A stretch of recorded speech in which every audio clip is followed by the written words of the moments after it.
우리는 이번 봄에 복음이 강한 성도라는 주제를 가지고 로마서 말씀을 읽고 있습니다. 지난주에 1장 첫 부분을 보았습니다. 오늘은 1장 후반부를 봅니다.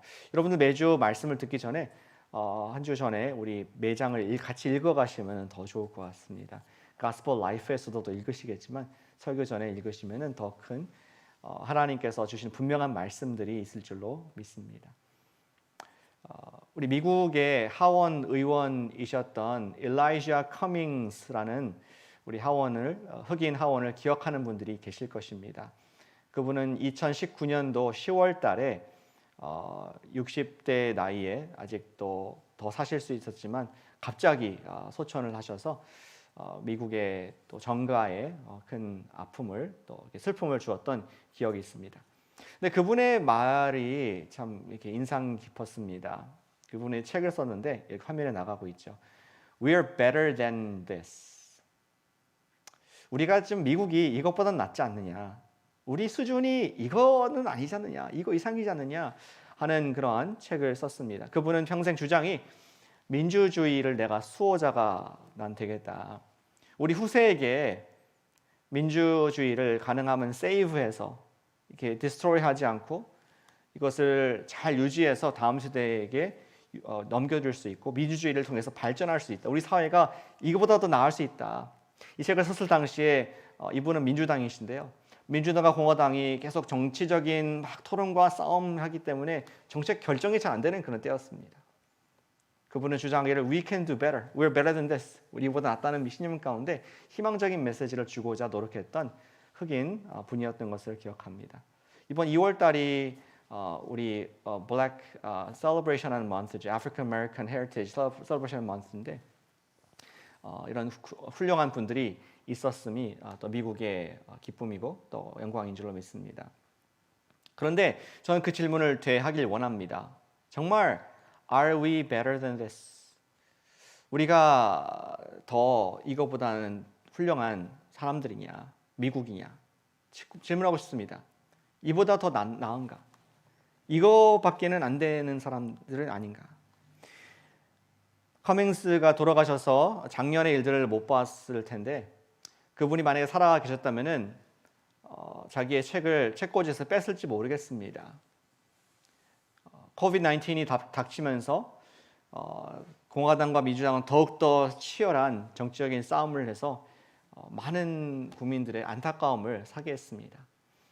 또 인종차별이 없어야 되는데 점점 사라져야 되는데 어쩌면은 최근 들어서 가장 급심한 미국의 인종차별의 민낯을 보여준 embarrassing한 부끄러운 일들이 작년에 있었음을 저 여러분들은 기억합니다. 백인이 흑인을 차별하고 또 그거 말미암아 우리 미국의 큰 주요 도시마다 폭동이 일어나고 사람들이 조각상들을 역사적인 인물의 적들을 다 끌어내리고 히스토리를 바꿔버리고 싶은 그러한 여러 가지 혼돈의 시간들을 보내면서 묻고 싶은 것이 Mr. Cummings, are we really better than this? 미국이 정말 발전하고 있는 것인가? 그리고 우리는 더 나은 사람들인가? 희망적인 이야기들을 우리는 듣기보다는 점점 나쁜 소식들을 듣기 때문에 커밍스 의원의 말에 사실 동의가 잘 안 되는 부분이 있습니다. 그런데 오늘 사회적인 비판을 하자, 우리 꼬집자 그런 의미에서 말씀을 읽지는 않습니다. 우리 개인적인 삶도 마찬가지가 아닐까 생각합니다. 우리는 나이가 들고 성장 그리고 성숙을 하면서 내가 그래도 이거보다는 좀 낫다. 옛날에 나의 철없던 모습보다 나아지겠다라는 기대 가운데 우리가 살고 있습니다. 적어도 우리가 작년보다는 올해가 좀 죄를 덜 짓고 인격적으로 성숙하기 원하는 마음으로 바라는 마음으로 살고 있다는 것이죠. 그런데 실상은 어쩌면 미국과 비슷한 것 같습니다. 나이와 상관없이 우리는 가장 예상하지 못한 때에 내 속에서 죄가 막 쏟아져 나와서 큰 실수를 하는 또 내 스스로 후회하는 그런 일들을 나이와 상관없이 경험하게 되는 것을 보게 됩니다. 사회적인 범죄이든 그것이 영적인 죄이든 우리는 죽을 때까지 죄의 굴레에서 벗어나지 못하는 모습들을 종종 발견하게 되는 것이죠. 우리는 자신도 모르게 급박한 상황에 부끄럽거나 후회할 만한 행동을 혹은 말을 해본 경험이 있을 것입니다. 그러면 스스로 질문했을 것입니다. 내가 정말 이거밖에는 안 되는 사람일까? 라고 커밍스가 했던 질문을 개인적으로 또 우리가 해본 경험이 있을 것입니다. 우리는 우리 자신의 더 성화, 그 사회의 변화에 대한 답을 어디서 찾아야 되는지 정확히 알아야 됩니다. 자꾸 민주주의는 사람에게서 답을 찾으려고 합니다. 원래 우리는 좀 나은 사람들이다, 교육하면 달라진다 하는 희망적인 우리 소망 갖고는 있습니다. 그러나 사실은 민주주의와 세계 역사를 보면은 답은 아닌 것 같습니다. 인간이 답은 아닌 것 같습니다. 또 우리는 사회 시스템에서 답을 찾을 수가 없습니다. 모든 타락의 문제에 대한 답은 오직 복음에게만 있음을 선포합니다. 그건 성경의 답입니다. 복음이 답인 줄로 믿습니다. 하나님의 답이 바로 우리의 답인 줄로 믿기 때문이죠. 복음이 없이는 우리 사회는 우리 사회가 자신은 죄의 하향 곡선으로 계속 상승이 아니라 더 나은 모습이 아니라 죄에 타락하는 모습을 그리며 더 많은 죄를 짓는 마치 브레이크가 고장나는 화물차와 같이 언덕을 확 내려가는 막을 길이 없는 무서운 사회와 인생을 살 수밖에 없습니다. 무엇이? 복음이 없다면, 예수님께서 간섭하신 하나님의 사랑의 복음이 없다면, 그 답이 있지 않다면 우리는 계속 타락하는 개인과 사회를 경험을 하게 됩니다. 자, 이 문제를 보다 정밀하게 진단할 필요가 있습니다. 죄의 이 타락 문제. 오늘 바울은 그의 글에서 마치 과학 수사관의 눈으로, forensic scientist의 눈으로 죄를 분석하고 분해합니다.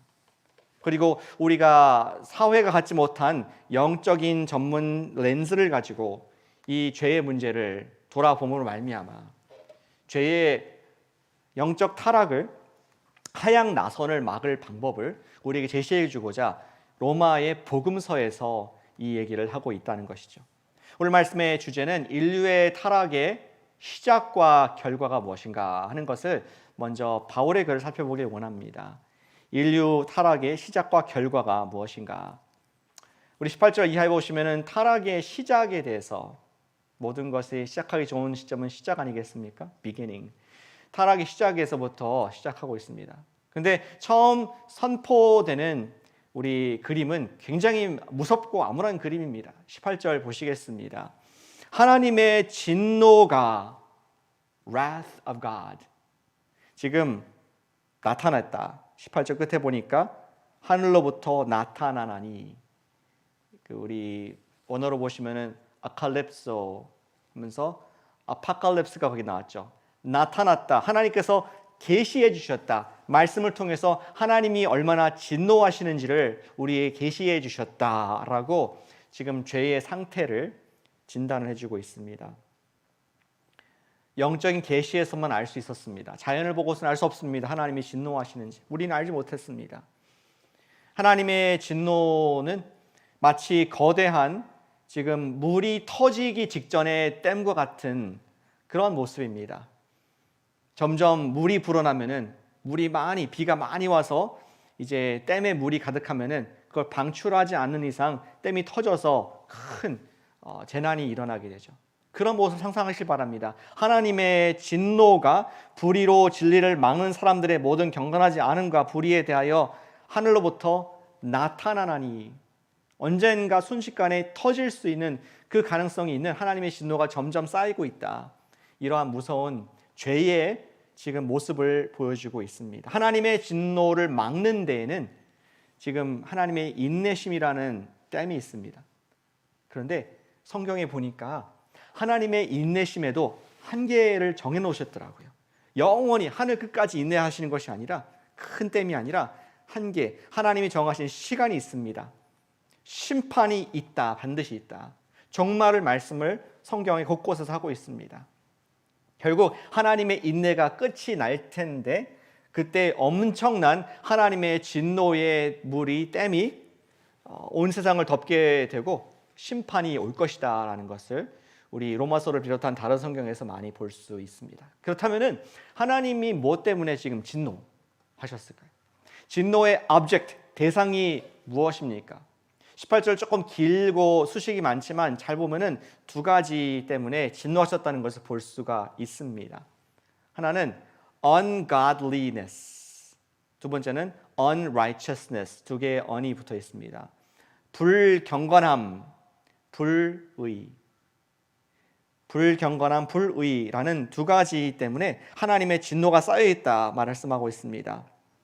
다시 보시죠. 18절에 모든 경건하지 않음, 근데 거기에 대한 수식이 불의로 진리를 막는 사람들의, 그렇죠? 죄인들의 모든 경건하지 않음, 불경건. 첫 번째. 두 번째는 불의에 대해서 우리 사람들의 합당하지 않은 행동을 함을 말미암아 불의, 우리 하나님에 대한 godlessness, 하나님을 인정하지 않는 ungod, 두 번째는 unrighteousness, 옳지 않은 행동 때문에 두 가지가 우리 하나님의 진노의 이유라는 것을 꼭 기억해 주시길 바랍니다. 그러면서 먼저 하나님에 대한 부분을 얘기합니다. 그러니까 ungodly, ungod이라는데 god에 대한 것이 사실 사람들이 이미 알고 있는 부분이다. 그 다음 구절에서 하나님이 이미 알려졌다는 것을 얘기해 주고 있습니다. 19절에 이는 하나님을 알만한 것이 역시 두 군데를 통해 나타나는데 하나님이 보여지는데 하나는 자기 속에서 보이고 또 하나는 자연을 통해서 만물을 통해서 보인다는 것입니다. 다시 보시죠. 19절 그들 속에 보임이라 하나님께서 이를 그들에게 보이셨느니라. 창세로부터 그의 보이지 아니하는 것들 영원하신 능력과 신성이 그의 만드신 만물에 분명히 보여 알려졌나니 그러므로 그들이 핑계하지 못할지니라. 내 속에 보이고 자연 속에 보이는 하나님이 분명하게 계시기 때문에 그들이 핑계하지 못한다. 그들이 하나님의 심판의 대상이 된다는 것을 얘기를 하고 있습니다.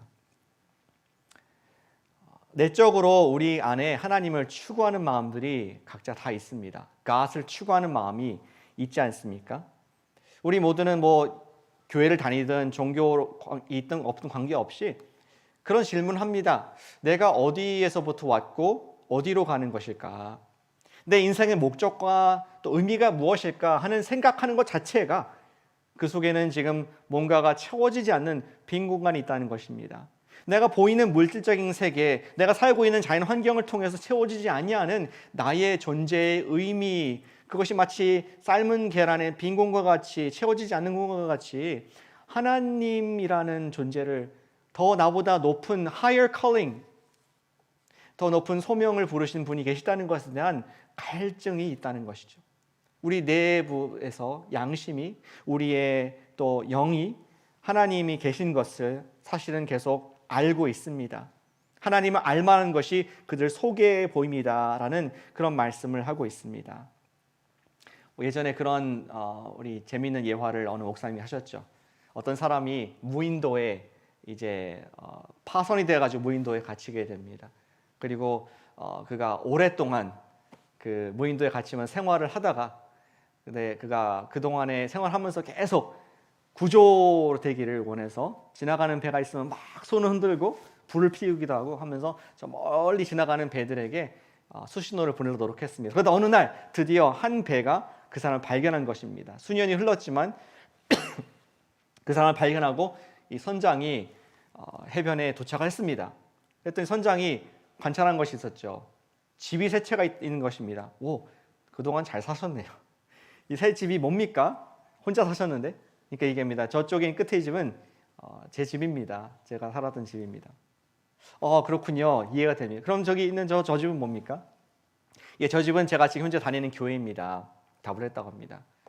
그래서 질문했습니다. 근데 왜 그럼 집도 있고 교회도 있으신데 그 옆에 있는 집은 뭡니까? 하니까 그거는 예전에 다녔던 교회입니다.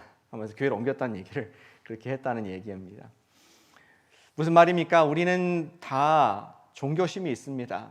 하나님을 찾고자 하는 마음, 내가 비록 혼자 외딴 무인도에서 수년간 지낸다 할지라도 사실은 혼자 있는 것이 아니라 나를 창조하시고 나에 대한 뜻을 갖고 계신 그분을 갈구하는 마음들이 있다는 것이죠. 그렇기 때문에 인류는 어떠한 문화와 어떠한 역사, 어떠한 지리에 관계없이 모두 다 종교라는 것을 갖고 있는 것을, 어떤 종교 회의를 해서 만들자 한 것이 아니라 우리 속에 있다는 것을 보여주고 있습니다. 그리고 두 번째, 하나님을 알 수 있는 방법이 20절에 보니까 만드신 만물에 분명히 보여 알려졌다라고 말씀하고 있습니다. 자연을 통해서도 하나님을 알 수 있습니다. 복잡하고 정교한 자연과 동식물을 보게 되면은 그 속에 지혜가 보이죠. 누군가가 지혜롭게 만들었다는 것을 볼 수 있습니다. 그래서 과학자들 중에서 하나님 믿는 사람들이 많이 있습니다.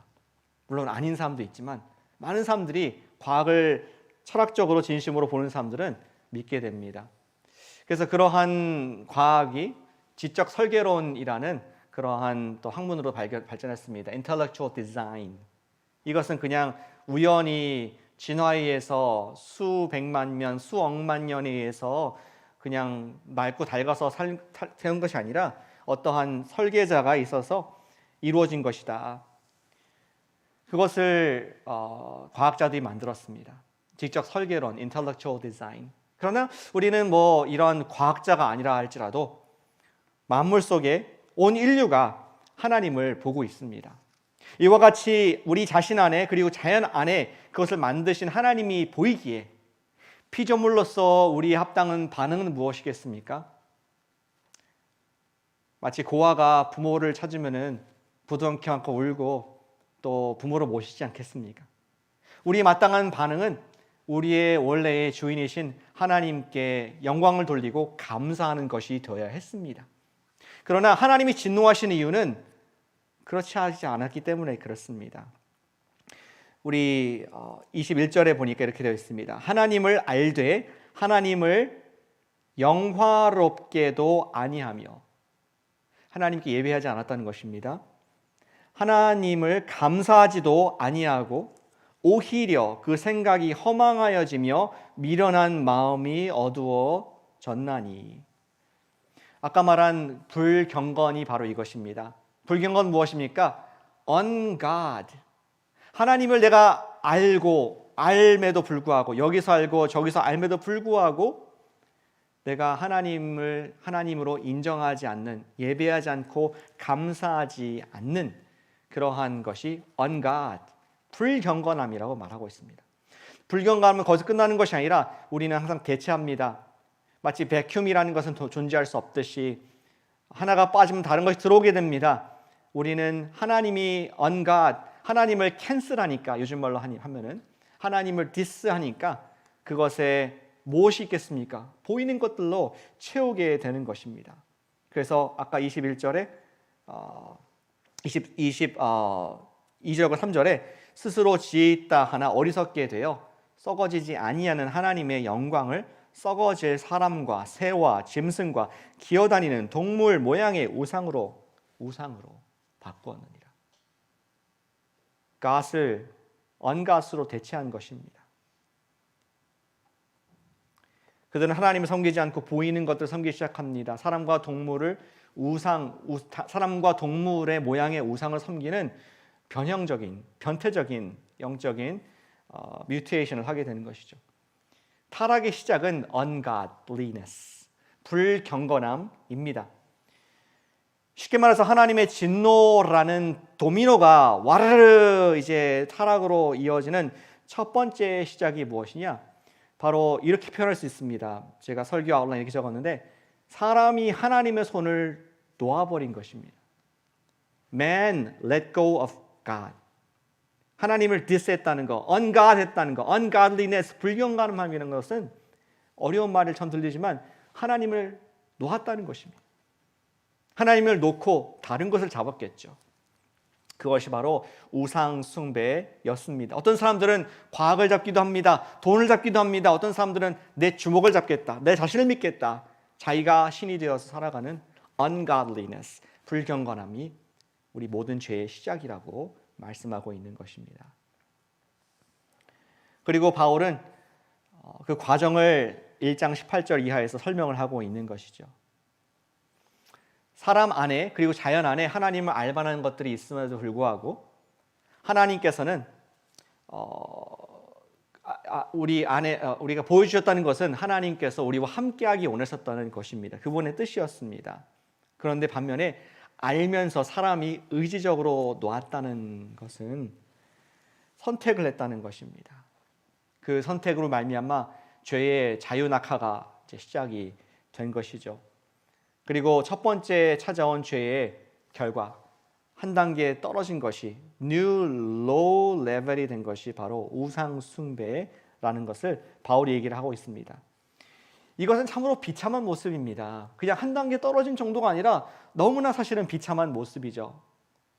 우리가 원래 어떠한 존재인가를 우리가 어디에 있었는지를 성경적으로 정말로 여기서 직시한다면은 우리의 지금 떨어진 상태가 얼마나 안타까운지를 우리는 알 수 있습니다.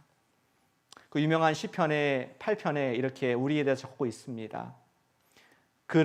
사람을 하나님보다 조금 못하게 하시고 영화와 존귀로 관을 씌우셨나이다.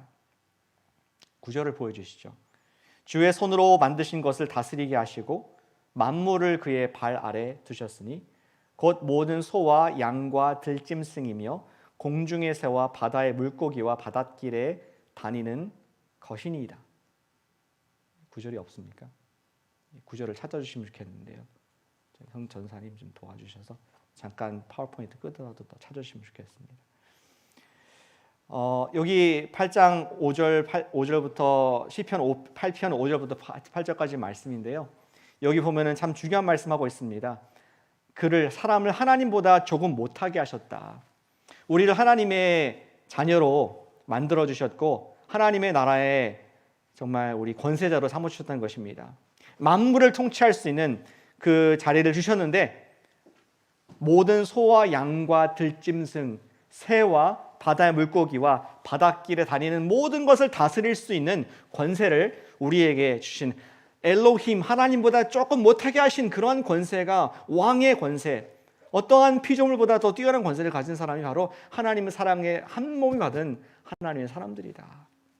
그런데 우리가 그것을 냈고 하나님의 손을 놓는 순간 우리가 다스려야 될 피조물을 우리가 다스림을 받는, 그들을 우상으로 섬기고 여기 말한 그대로 여기 소와 양과 들짐승과 새와 바다 물고기 등을 섬기는 온갖 잡신들로 가득한 이 땅의 연약함을 우리는 보게 됩니다. 우리가 하나님은 아니지만 우리에게 창조주보다 조금 못할 정도의 영화와 존귀의 관을 주셨다는 것을 기억할 때에 우리는 얼마나 어리석은 선택을 했는가, 얼마나 비참한 상태에 있는가, 하나님의 심정을 조금이나마 느껴볼 수 있다고 생각합니다. What's next? 우리가 이렇게 우상을 섬기게 될 결과 끝이 아닙니다. 죄의 지금 하향 나선 downward spiral의 첫 단계를 밟았을 뿐입니다. 사람의 타락은 거기에서 끝나지 않았습니다. 시작에 불과합니다. 18절에 아까 다시 돌아가 보면은 두 가지 때문에 진노하셨다고 그랬죠. 하나는 ungodliness, 하나님을 캔슬한 것 때문에 진노하셨고, 두 번째는 unrighteousness, 불의함, 사람들이 하나님을 떠난 결과 삶 속에서 옳지 못한 것들의 열매가 좌르르 도미노같이 계속 파생되는 것을 바울이 적나라하게 설명해 주고 있습니다. 그러한 것을 하나님 입장에서 기록한 것이 24절의 말씀입니다. 하나님께서 그들을 마음의 정욕대로 더러움에 내버려 두사 그들의 몸을 서로 욕되게 하셨으니, 내버려 두셨다. 우리 한자로는 유기라고 할 수 있겠죠. 우리 헬라어로도 파라디도마이, 그 디도는 주다, 그냥 내버려 두다, give up 이란 뜻입니다. 하나님께서 내버려 두셨다, give up, hand over, 손을 내밀고 잡던 손을 펼쳐서 갔으니까 이미 그것을 내어버렸다는 무서운 단어를 쓰고 있습니다. 슬픈 일입니다. 여러분들 자녀한테 내가 너를 포기한다 이렇게 말할 수 있겠습니까? 그건 너무 부모로서 비참한 일일 것입니다. 할 수 없는 일일 것입니다. 그런데 그 대상이 지금 하나님이시라면 슬픈 것 이상으로 우리는 절망적인 것이겠죠. 당신이 햄스터를 키우고 있다고 한번 상상해 보시기 바랍니다. 햄스터를 플라스틱 케이지에서 잘 사랑하는 마음으로 키우고 있습니다. 많은 돈을 투자해서 잘 가꿔주고 쳇바퀴라 그러나요? 장난감. 이렇게 햄스터가 운동할 수 있도록 살찌지 말라고 트레드밀을 또 설치해 주었습니다.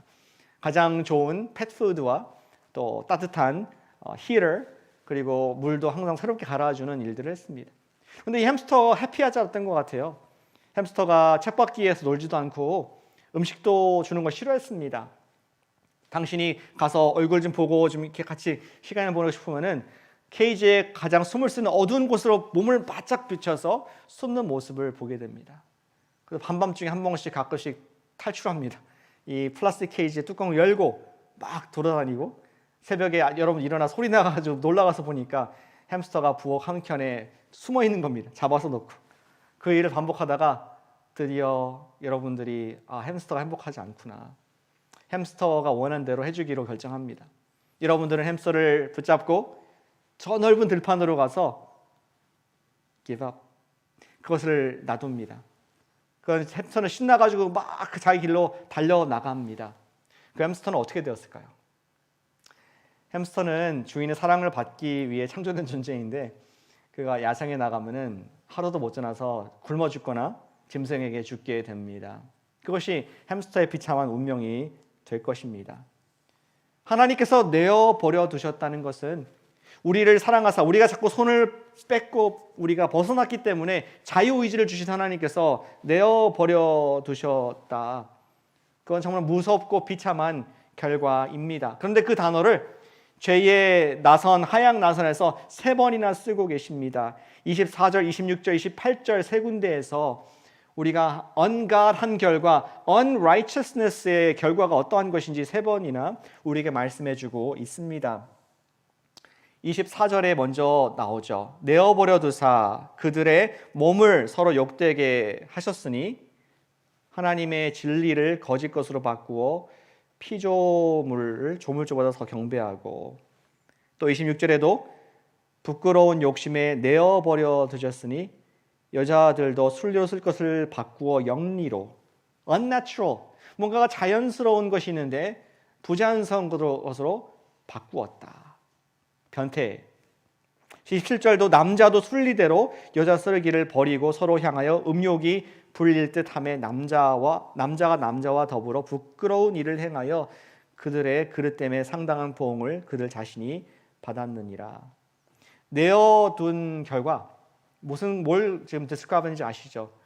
같은 동성끼리 지금 사랑을 하는 그러한 모습을 남자와 여자라는 가정을 통해서 하나님께서 만드신 아름다운 가정 공동체가 있는데 그것이 파괴가 되고 부자연스러운 자연 가운데, 네이처 가운데 있지 않은 그러한 인위적인 추악한 범죄를 한다는 것을 말씀해주고 있습니다. 우상을 숭배하고 동성을 사랑하는 것 등은 영적인 범죄라고 할 수가 있겠습니다. 동성끼리 사랑한다고 해서 사회적으로 책망할 그러한 기준은 없다고 생각합니다. 영적인 죄입니다. 그러나 영적인 죄를 시작해서 그것이 끝이 아니라 계속 하향 곡선을 계속 진행됩니다. 또 29절부터 31절에 보시면은 죄의 리스트가 나와 있습니다. 곧 모든 불의, 추악, 탐욕, 악의가 가득한 자요. 살인, 시기, 살인, 분쟁, 사기, 악독이 가득한 자요. 수근수근하는 자요. 비방하는 자요. 하나님께서 미워하시는 자요. 능욕하는 자요. 교만한 자요. 자랑하는 자요. 악을 도모하는 자요. 부모를 거역하는 자요. 우매한 자요. 배약하는 자요. 무정한 자요. 무자비한 자라. 그들이 이 같은 일을 행하는 자는 사형에 해당한다고 하나님께 정하심을 알고도 나만 할 뿐만 아니라 그런 일을 행하는 사람들을 옳다. 판사가 땅땅땅 이것은 옳다라고 하느니라. 지금 죄의 spiral down, 어디까지 이게 떨어질 것인가 보았는데 개인의 사회적인 범죄를 넘어서서 공동체가 함께 이것을 이제는 불의를 의로 바꿀 정도의 그러한 기준이 없는 안타까운 모습으로 떠내려간다는 것을 보여주고 있습니다. 저는 오늘 말씀으로 인류를 정죄하고 우리 사회가 나쁘다, 비판하기 위한 목적으로 말씀드린 것은 아닙니다. 그것이 우리 바울의 목적이 아니었다고 생각합니다. 저 또한 그 인류의, 지금 말한 그 인류의 한 사람으로서 죄의 하얀 곡선을 타고 벗어날 수 없는 죄인인 안타까운 한 사람일 뿐입니다. 오늘 말씀의 핵심은 다만 주님께서 우리에게 타락의 시작과 결과를 보여주신다는 것을 저는 그대로 전달할 뿐입니다. 이러한 비참한 상황 가운데 비참한 bad news가 있기 때문에 하나님께서 good news를 주셨고 그 good news가 진정한 복음이라는 것을, 정말로 우리 희소식이라는 것을 강조하기 위한 바울의 글인 것을 우리는 보게 됩니다. 우리는 혼자서는 이 죄의 하향 나선을 절대로 벗어날 수 없습니다. 왜냐하면 애초에 우리로 하여금 사랑하는 주님의 손을 놓았게 했던 이 손을 우리를 계속 공격하고 우리 힘들게 했던 바로 장본인이 사탄이 호락호락하지 않게 우리를 호락호락하게 낳아주지 않을 것이기 때문에 우리는 절대로 벗어날 수가 없습니다. 예전에 C.S. 루이스가 상상력을 발휘해서 쓴 우리 소설 기억납니다. 스크루테이프의 편지, 스크루테이프 레터스라는 편지를 아시는 분들이 많이 계실 줄로 압니다. 거기에 보면은 엉클 스크루테이프이 사탄인데 그가 웜우드라는 자기의 조카한테 어프렌티스죠, 인턴, 지금 마귀입니다. 마귀한테 해주는 이야기들입니다. 조언들입니다. 가르치는 것입니다. 사수가 부사수에게 가르치는 것입니다. 내가 인류를 괴롭혀봤는데 이렇게 해야지 유혹을 받는다라고 했던 그런 편지들을 엮은 책이 바로 C.S. 루이스의 스크루테이프 레터스라는 책입니다. 근데 그 한 서신에서 말하기를 사람들이 미궁에 빠지는 것에 대해 경고하면서 어떻게 우리가 사람을 빠뜨릴 수 있느냐, labyrinth, 복잡하게 헤어나올 수 없는 죄 속에 어떻게 가둬놓느냐를 설명하고 있습니다. 이렇게 얘기하죠. 먼저는 약간의 쾌락을 주는 것부터 시작해라. 사탄은 쾌락을 만들어낼 수 없습니다. 쾌락은, 모든 좋은 것은 하나님께로부터 옵니다. 근데 그 하나님께서부터 주신 쾌락을 가장 하나님이 싫어하는 방법으로 즐기게 하라. 이렇게 조언을 합니다. 그 다음 전략은 무엇이냐? 그리고 그 쾌락의 양을 조금씩 줄여가라는 것입니다. 그래서 그렇게 좀 줄여가면은 더욱더 안타깝게 하고 더욱더 갈구하고 막 갈증을 그 사람이 느끼게 된다는 것이죠. 쾌락이 점점 줄어들수록 그 desire, 욕망은 더욱더 커질 것이다. 이렇게 설명합니다. 그러면 결국 그 사람의 영혼을 아무런 대가를 지불하지 않고도 네가 얻을 것이다 라고 웜우드에게 얘기하는 무서운 이야기를 듣게 됩니다. C.S. 루이스의 소설이지만 우리가 향락의 죄에 그 하향 나선에 빠져드는 모습을 잘 묘사해주고 있다고 생각합니다.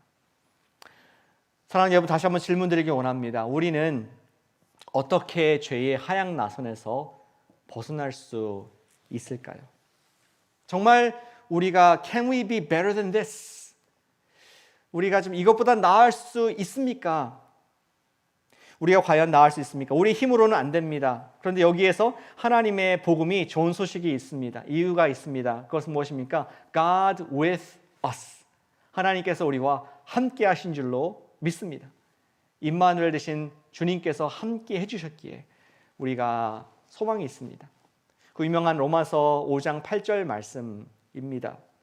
같이 한번 읽어주실까요? 우리 본문이 화면에 있죠. 같이 읽겠습니다.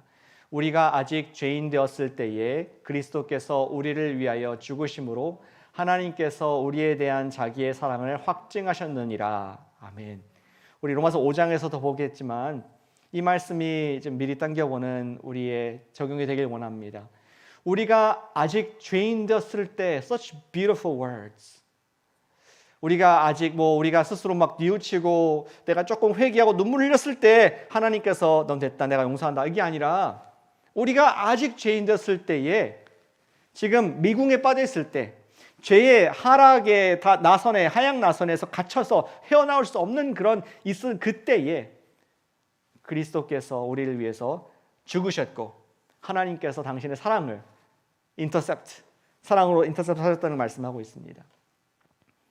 요즘 마스크를 안 쓰면은 슈퍼마켓도 못 들어가죠. 갈 데가 없습니다. 근데 게다가 여러분 만약에 코비드에 걸리지 않길 바라지만 코비드에 걸린 것이 판명된다면은 여러분 사람 취급도 못 받을 것입니다. 절대 나오지 말라고 하면서 감금될 그런 가능성이 많습니다. 그런데 하나님께서는 우리가 아직 죄의 독감에, 코비드보다 더 무서운 그런 독감에 걸려 있을 그때에 우리를 안아주시고 사랑해 주셨다는 말씀이 주옥 같은 로마서 5장 8절 말씀인 것이죠. 모두가 우리를 피하고 우리로부터 도망가고 있을 그때, 죄인 되었을 때에 주님만은 못자국 난 당신의 십자가의 그 손을 우리에게 내미시면서 나의 손을 잡아라. 네가 놓았던 손, 이제는 내가 십자가의 죄값을, 너의 죄값을 다 치르고 다시 한번 너에게 뻗는다. 내 손을 잡아라 라고 말씀하시는 것이 바로 복음인 줄로 믿습니다. 사랑하는 여러분, 주님의 복음의 손을 잡으시기를 축복합니다. 우리의 복음의 손을 오늘도 잡기를 축복합니다. 우리는 비록 예수님 믿었다 할지라도 여전히 죄의 영향력을 받고 있습니다. 저 여러분들은 매일 죄의 유혹을 느끼고 또 죄를 짓고 있습니다. 그럴 때 우리는 죄의 하양 나선의 영향을 느끼고 죄의 타락의 비참함을 경험할 때도 있지 않기 원하지만 있을 때가 있습니다. 복음을 받았다는 것은 주님께서 내미신 주님의 손을 잡았다는 뜻입니다. 이렇게 우리 손을 잡는 것이죠. 주님의 손과 나의 손이 맞잡았습니다. 그런데 때로는 죄의 영향으로 우리가 손을 놓을 때가 있습니다. 그리고 하나님과 점점 거리가 멀어지고 죄의 하양 나선, 내가 있었던 그 자리에 다시 돌아가고 싶어 하는 죄의 본성이 우리에겐 계속 남아 있습니다. 계속 있으면 우린 점점 하나님과 멀어지게 됩니다. 그러나 오늘의 적용은 무엇입니까? 바로 이 손을 다시 잡자는 것이죠. 하나님과 한번 잡은 복음의 손, 우리가 비록 넘어질 수가 있고 슬립할 수 있지만 오늘 로마서가 주시는 저와 여러분의 권면은 다시 그 복음의 손을 잡자는 것입니다. 내가 예전엔 떠내려갔던 사람을 하나님께서 손을 잡고 구원해 주셨는데 그 손을 잠시 내가 놓았다 할지라도 다시 잡는 것이 복음의 손, 하나님의 은혜의 손에 우리가 반응하는, 하나님을 인정하는, 영어롭게 하는 삶, 하나님께 감사하는 삶인 줄로 믿습니다. 한번 잡은 예수님의 손은 우리를 절대 놓지 않는다고 약속하신 줄로 믿습니다.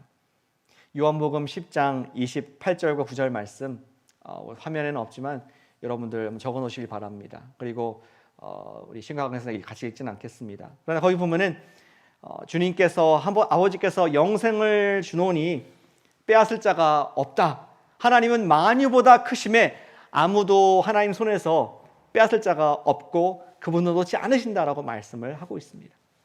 사랑하는 여러분, 오늘 로마서가 저와 여러분들을 향한 복음의 예수님의 손인 줄로 믿습니다.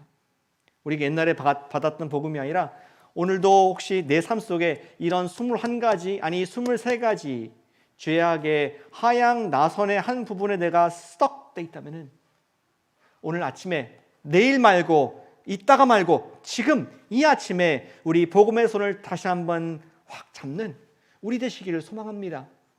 예수님께서는 미쁘시고 의로우사 우리가 죄를 고백할 때에 우리 죄를 사하시고 우리를 모든 불의에서 우리를 깨끗게 하실 것이라 약속하셨습니다. 사랑하는 여러분, 복음의 손을 매일 잡는다는 것은 회개와 순종의 삶입니다. 내가 세상에 잠시 외도하고 잡았던 것을 놓고 내가 주님을 순종합니다. 내가 회개하고 순종합니다.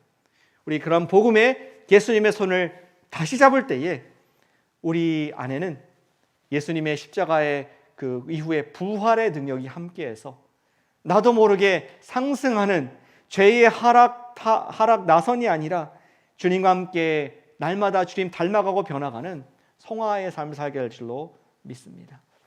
이 말씀을 행하는 자가 복이 있을 줄로 믿습니다. 주님의 복음의 손을 잡고 사시는, 주님을 가까이 하고 우리 죄를 멀리하는 하나님의 성도 되시기를 주님의 이름으로 축복합니다. 기도하겠습니다.